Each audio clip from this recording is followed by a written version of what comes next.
Bismillahirrahmanirrahim. Assalamualaikum warahmatullahi wabarakatuh. Bismillahirrahmanirrahim. La haula wala quwata illa billah. Asyhadu an la ilaha illallah wa asyhadu anna Muhammadan abduhu wa rasuluh. Allahumma shalli wa sallim wa barik alaihi wa ala alihi wa sahbihi ajmain. Qala Allahu ta'ala fi kitabil karim. A'udzu billahi minasyaitonir rajim. Bismillahirrahmanirrahim. Qul a'udzu birabbin nas, malikin nas, ilahin nas. Min syarril waswasil khannas alladzi yuwaswisu fi sudurin nas minal jinnati wan nas. Shadaqallahul azim. Amma ba'du. Saudara-saudariku jamaah rahimakumullah dimanapun Anda berada. Alhamdulillah pada kesempatan kali ini kita masih bisa bertemu dan bermuajah walaupun lewat media sosial YouTube. Mudah-mudahan tidak menjadikan suatu halangan apapun untuk meraih ketakwaan kita terhadap Allah Subhanahu wa Ta'ala.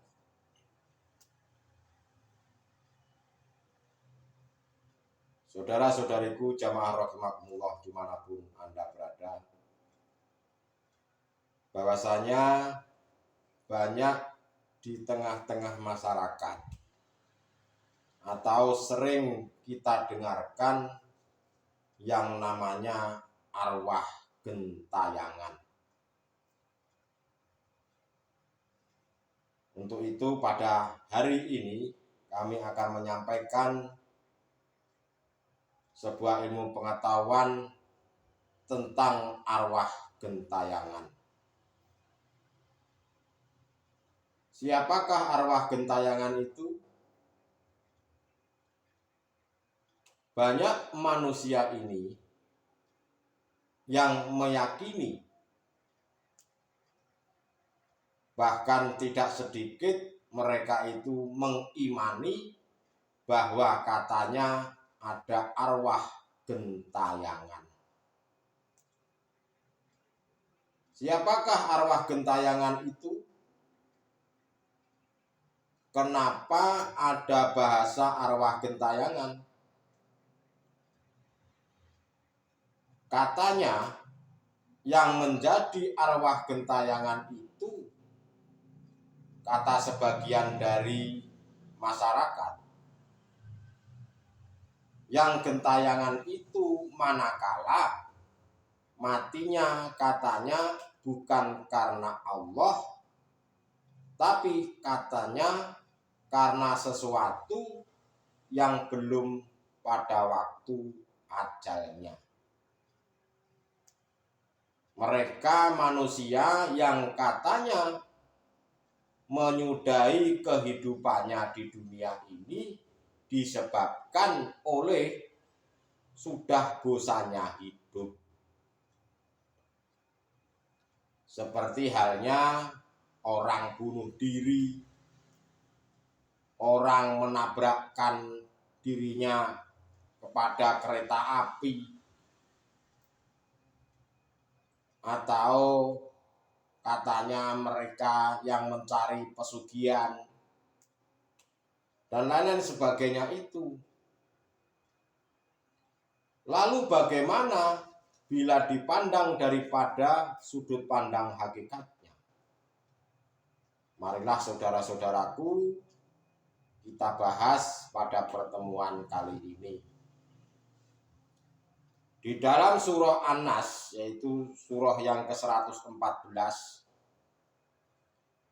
katakanlah Muhammad, aku berlindung kepada Tuhannya manusia, Raja manusia, sembahan manusia, dari kejahatan bisikan setan yang bersembunyi, yang membisikkan kejahatan ke dalam dada manusia, minal jinnati wan nas, dari golongan jin dan manusia.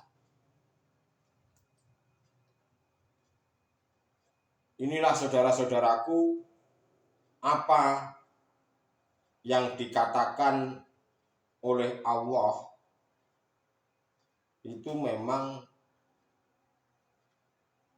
terjadi di dalam kehidupan kita sehari-hari.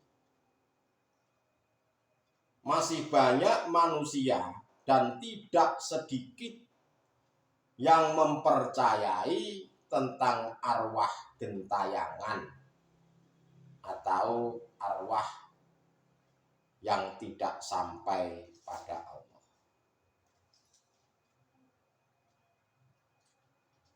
Siapa arwah gentayangan itu? Katanya kalau mati itu dimasukkan di alam barzakh. Kok ada yang gentayangan? Ngapain? Itulah saudara-saudaraku kelakuannya nafsu. Karena nafsu itu akan membisikkan di dalam hatimu agar imanmu itu tidak kepada Allah, tapi kepada nafsu, kepada selain daripada Allah. Memang nafsu itu membisikkan dalam dadamu agar dirimu itu tidak beriman kepada Allah, tapi beriman kepada selain Allah. Alladzi yuwaswisu fi sudurin nas minal jinnati wan nas, yang membisikkan kejahatan ke dalam dada manusia dari golongan jin dan manusia. Seperti halnya adanya makhluk menganggap itu adalah makhluk bangsa gaib yang gentayangan atau arwah gentayangan. Ya karena dirimu ini agar beriman selain Allah. Saudara-saudariku jamaah rahimakumullah dimanapun Anda berada, perlu diketahui bahwasanya memang terkadang manusia itu diperlihatkan alam gaibnya manusia. Yang sering kami sebut adalah alam mukasyafah, alam kegoibannya makhluk. Yang terkadang manusia itu jika mereka tidak dibekali dengan ilmu tauhid ilahiyah, maka pasti hatinya menganggap itu adalah arwah gentayangan dan tidak masuk dan tidak bisa masuk di dalam hidupnya.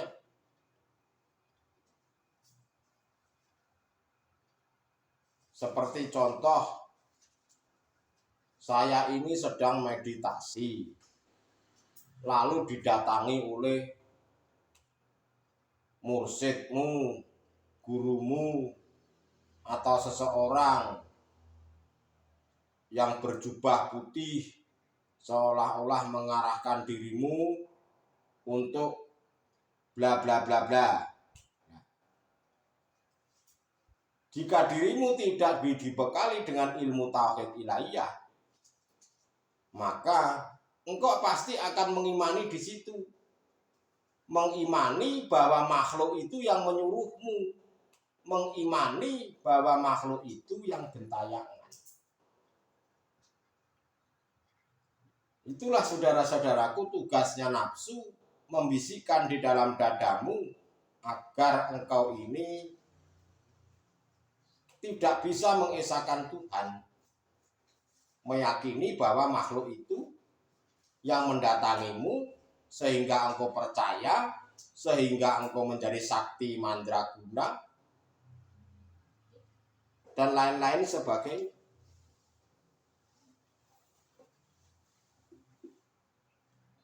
Makanya saudara-saudaraku, pentingnya kita ini berguru kepada guru akhirat itu ya seperti itu. Jangan salah kepada guru yang belum sampai pada Allah. Manakala engkau ini salah berguru, maka engkau akan diajari ilmu-ilmu kanuragan, diajari ilmu-ilmu kesaktian agar tidak cerdas dibacok. Itu apa bahasa Indonesia? Tidak terkena benda tajam lah. Nah, gitu. Tidak mempan benda tajam. Nah, itu. Kalau Anda salah berguru pasti seperti itu.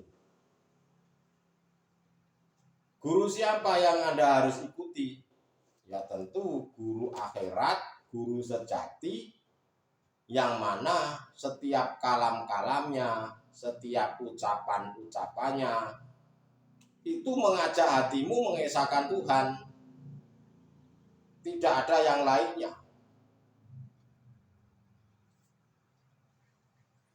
Kembali kepada tema tentang arwah gentayangan. Jika dirimu masih menganggap bahwa itu makhluk yang gentayangan atau yang kamu lihat secara kasat mata di alam mukasafah, itu masih menganggap itu makhluk, maka imanmu itu masih cacat. Seolah-olah menganggap mereka gentayangan, kok nggak ada kerjaan. Nah, itulah nafsu, saudara-saudaraku. Perlu diketahui, manakala dirimu sudah memegang dzikir sirul asror, pasti imanmu itu hanya kepada Allah, bukan kepada selainnya.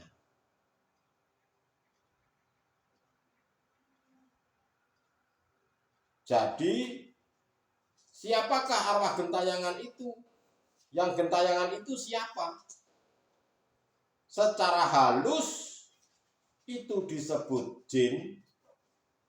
Bila disebut kasar, berarti mereka manusia yang belum kenal Tuhannya. Karena nafsu atau iblis itu ada yang kasar, juga ada yang halus. Siapa yang kasar itu? Yang kasar itu adalah manusia yang tidak tahu Tuhannya. Diri kita ini loh, saudara-saudaraku, yang mereka hatinya belum bisa mengesahkan Tuhan atau belum kenal Tuhannya.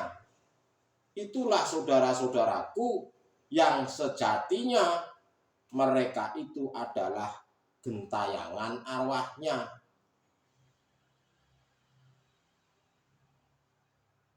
Kalau bisa saya bahasa kasarkan ya, iblis berbentuk manusia.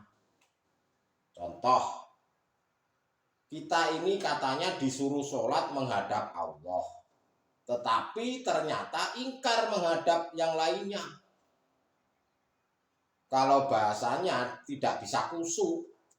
Nah, disuruh dakwah menuju tentang Allah, yang dibahas agar mendapatkan selain Allah, agar mendapatkan pahala, agar mendapatkan amal-amal, agar mendapatkan surga atau takut neraka. Itulah saudara-saudaraku, kalau boleh saya katakan, ini mohon maaf sekali, mohon maaf. Kalau bisa dibahasa kasarkan, itulah manusia yang hatinya berhati iblis. Bentuknya memang manusia, tetapi sifatnya iblis. Siapa yang sifatnya iblis? Ya, bisa dijawab di hati masing-masing. Jika hatimu merasa iblis, ya iblis. Terserah kita yang menjawabnya. Jadi kesimpulannya, siapakah arwah gentayangan itu? Secara hakikatnya, yang dimaksud arwah gentayangan itu adalah seseorang manusia yang belum mengenal Tuhannya, yang belum bisa hatinya itu untuk mengesahkan Tuhan. Mereka guncang tatkala dihadapkan perkara-perkara yang tidak enak, pikirannya kemana-mana sudah. Diberikan kasus sedikit dari bos tidak nyaman, karena pikirannya itu terjebak di situ. Terjebak dengan pemikirannya sendiri, seolah-olah apa yang terjadi di masa depan itu terjadi. Nah, padahal itu belum tentu. Memang pekerjaannya nafsu itu seperti itu. Makanya sudah bisa dikatakan, kalau diri kita tidak betul-betul erat memegang talinya Allah dengan cara berzikir, maka hatimu itu pasti akan guncang. Nah, bentuk keguncangan itulah saudara-saudaraku yang saya katakan arwah yang gentayangan. Akhirnya tidak bisa melihat Allahnya, gentayangan kepada makhluk, yang disalahkan si A, yang disalahkan si B, yang disalahkan si C. Ujung-ujungnya sakit hati, dongkol, tidak bisa tidur, tidak bisa makan. Kenapa nggak bisa makan? Karena sariawan. Oh, sariawan. Nah, itulah saudara-saudaraku yang dimaksud siapakah arwah gentayangan itu.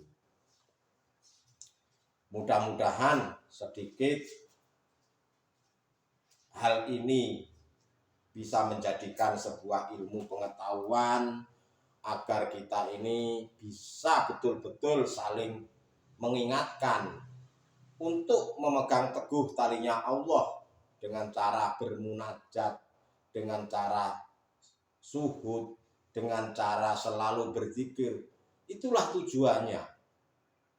Supaya apa? Supaya seandainya dirimu dipanggil Tuhan atau meninggal dunia dimanapun kita berada, kalau kita membiasakan berzikir pada Allah, maka arwahmu itu akan selamat, rohmu akan selamat. Tetapi jika manusia, dirimu menjadi gentayangan disebabkan nafsu tidak bisa engkau kendalikan, tidak bisa engkau bunuh atau engkau matikan, terus tiba-tiba kamu meninggal dunia di jalan atau di mana, kamu itu tidak bisa selamat, saudara-saudaraku. Jadi itulah tujuannya kenapa sih kita harus selalu berzikir, baik siang, malam, sore, berbaring, duduk atau tidur. Ya karena agar diri kita tidak terjajah oleh hawa nafsu dan tidak dikatakan arwah yang gentayangan. Oke, mudah-mudahan itu saja yang bisa saya sampaikan bermanfaat, karena berhubung waktu sudah mau ada keperluan penting. Untuk itu kami akhiri. Terima kasih. Seandainya ada kata-kata yang salah atau mungkin kurang berkenan di hati, kami mohon maaf yang sebesar-besarnya.